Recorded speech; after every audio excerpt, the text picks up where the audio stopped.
pessoal, estamos aqui novamente para abordar mais um assunto interessante sobre saúde. Nós vamos falar hoje sobre queda de cabelo e alopécia.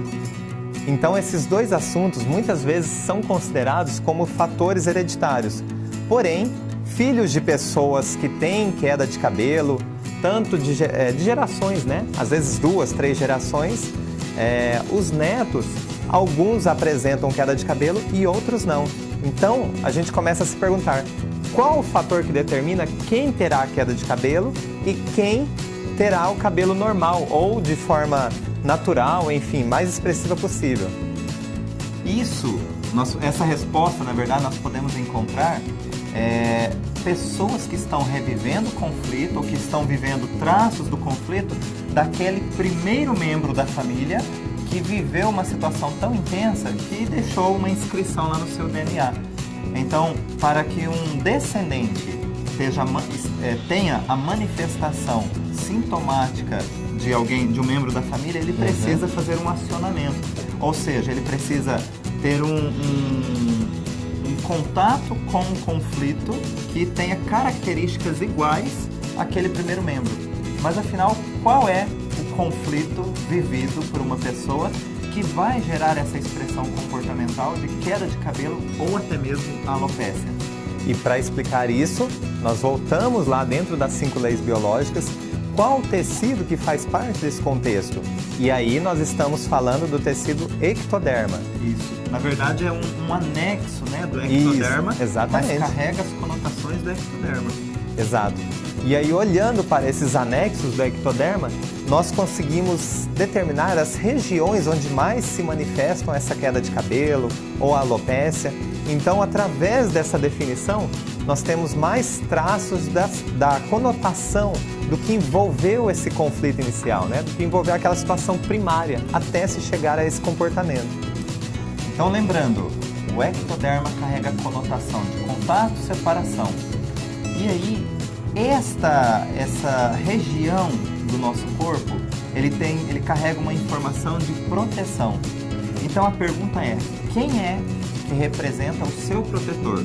Biologicamente, quem representa? Porque o nosso primeiro protetor seria nossos pais, né? Nosso pai mesmo, né? Porque a mãe cuida do ninho e o pai seria o provedor, mas principalmente o protetor do ninho. Ele que tem que representar a força de proteção do ninho. Porém, nós lembramos também que nós podemos viver um conflito de forma real, simbólica, imaginária ou virtual. Então, simbolicamente, sua mãe pode ser sua protetora. O seu irmão mais velho pode ser seu protetor. Um professor, um amigo pode ser seu protetor. Então, dessa maneira, nós precisamos escutar esse paciente, ou se nós estamos falando de nós mesmos, nós temos que perguntar para nós, naquele momento, quem representava como proteção para mim. E a partir daí, eu tenho que investigar porque houve uma perda de proteção. E a expressão do conflito vai ser uma queda de cabelo em um local específico. Então, na cabeça nós temos vários pontos. Se essa queda de cabelo for nessa região, na região frontal, então nós aqui temos um conflito de perda de proteção com um sentido intelectual. Então, toda vez que se tiver esse contexto desse conflito, eu posso desenvolver essa expressão que é a queda de cabelo nesse local, na região frontal. Por exemplo, você estudando para um concurso ou para um vestibular, ou mesmo do seu trabalho que está muito árduo a nível intelectual. É preciso encontrar ideias, é preciso desenvolver ideias. Uma saída, uma saída para situações. E dentro de uma questão impactante e inesperada. E você tem que resolver sozinho ou tem que resolver de uma maneira onde você não tem esse sentimento de proteção que te apoie. Ou seja, de forma isolada. Então, você começa a ter queda de cabelo nessa região. Por outro lado, se você começa a ter queda de cabelo nessa região lateral da cabeça, isso pode ser já um sentimento de perda de proteção, mas relacionado com atentado moral.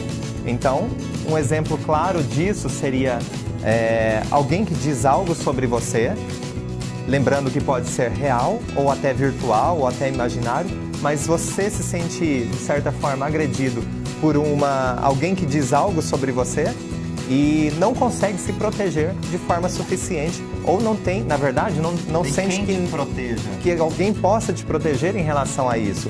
Então a expressão vem nessa região lateral da cabeça. Porém, se a manifestação de queda de cabelo é na região do vértice da cabeça, então que é a região central que é superior, então nós temos uma conotação de perda de proteção, mas com um cenário religioso por trás. Então eu me senti desprotegido dentro de um ambiente ou um clima religioso. Isso lembrando que pode ser real, simbólico, imaginário ou virtual. Isso. E por último, a região occipital, que é essa região de trás da cabeça. Se eu começo a ter queda de cabelo nessa região, eu estou diante de uma perda de proteção relacionada a um clima de insegurança, porque tudo que está atrás representa insegurança biologicamente. É onde nossa visão não consegue alcançar, sempre um mistério do que está atrás de mim. É o clima de perseguição.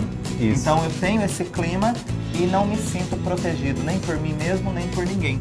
E aí a queda de cabelo, ela se manifesta como uma estratégia da natureza. E aí também podemos falar, aliás, como nós iniciamos lá no vídeo, a alopécia, né? Então a alopécia ela se manifesta com pequenos locais e que podem se tornar maiores, mas a partir de uma queda de cabelo circular, em um local bem determinado, bem localizado. Aonde o corpo, onde tiver essa alopécia, essa queda de cabelo bem pontual, é onde o corpo estará expressando uma perda de contato e, portanto, com esse tipo de conotação, a perda de contato com perda de proteção. Então vamos supor que um pai, né, acariciasse o seu filho sempre aqui na cabeça, enfim e tal, numa determinada região. Isso. Quando existe um conflito de perda desse pai, que pode ser real, simbólico, imaginário, virtual, mas existe um conflito impactante e inesperado de quem oferecia essa proteção, então esse ponto representava o último contato. Então é a lembrança do organismo da minha proteção. Quando eu perco essa proteção, a fonte dessa proteção, o meu organismo, para tentar eliminar também a memória que me faz sofrer, ele deixa perder uma parte, como o Adalto disse, bem pontuada, bem cravada de cabelo ali. Então fica uma região desprovida realmente desse tipo de proteção, desse anexo. E aí nós sempre lembramos que isso não é um erro da natureza, né? E que você não é vítima do sistema, ou seja, não é uma vítima biológica, mas é uma reação, um comportamento do corpo sempre com uma vantagem e que pode, né, em muitos casos, ser revertida ou minimizada. Então, se você ainda apresenta alguns desses sintomas, tanto alopécia quanto queda de cabelo, e acreditamos que você pode ser beneficiado com essas informações. E aí, então, você pode entrar no nosso site e encontrar o bioalinhador mais próximo de você e aí realizar uma sessão e avançar nesse processo. Muito bem, chegamos ao final de mais um vídeo. Esperamos que tenha contribuído para a melhora dos seus sintomas, para a sua saúde, promoção de vida, enfim. E fica mais uma vez o convite para vocês visitarem nosso site, explorarem todas as informações e conteúdos que estão disponíveis lá e nos sigam nas redes sociais, compartilhem com os colegas, os amigos, enfim. Se você gostou, compartilhe porque alguém também pode se beneficiar com todas essas informações. Até o próximo vídeo, um grande abraço. Até lá!